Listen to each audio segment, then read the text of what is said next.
बार प्रेम से बोलिए दुर्गा मैया की जय। जब हो शीतल मैया नगर में समाइनी हो लड़ी कवि लोगावाना। जब हो शीतल मैया नगर में समाइनी हो लड़ी कवि लोगावाना। उजे भागिले डेड़ाई हो लड़ी कवि लोगावाना।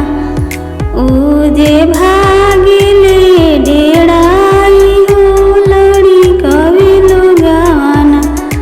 का तू लड़ी कवि लोगवा भागिलो डेड़ाई हो सियामा तोहरो ना। का तू लड़ी कवि लोगवा भागिलो डेड़ाई हो सियामा तोहरो ना।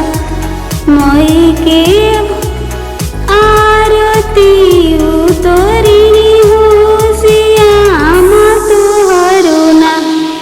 मई के आरती उतरी हो सियामा तोहरो ना।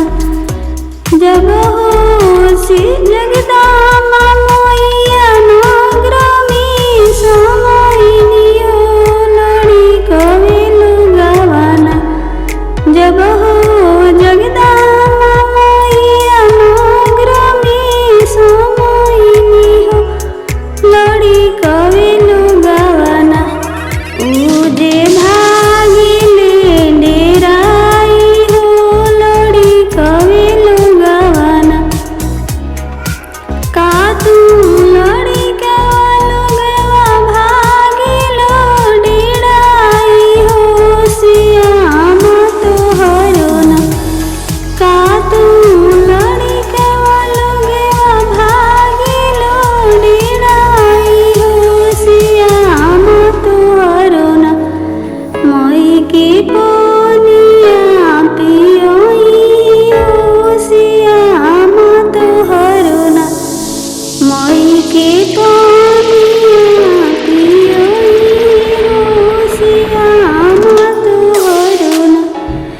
जब हो सातो मैया नगर में समाइनी हो लड़ी कवि लोगावाना। उजे भागिले डेड़ाई हो लड़ी कवि लोगावाना। उजे भागिले डेड़ाई हो लड़ी कवि लोगावाना। का तू लड़ी कवि लोगवा भागिलो डेड़ाई हो सियामा तोहरो ना।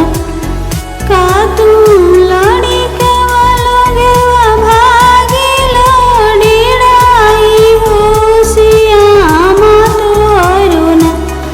मई के आरती उतरी हो सियामा लोगवाना। मई के आरती उतरी हो सियामा तोहरो ना। मई के पनिया पियोई हो सियामा तोहरो ना।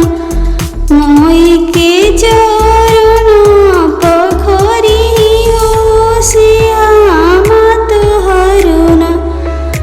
मई की भोगवा लगोई हो सियामा तोहरो ना।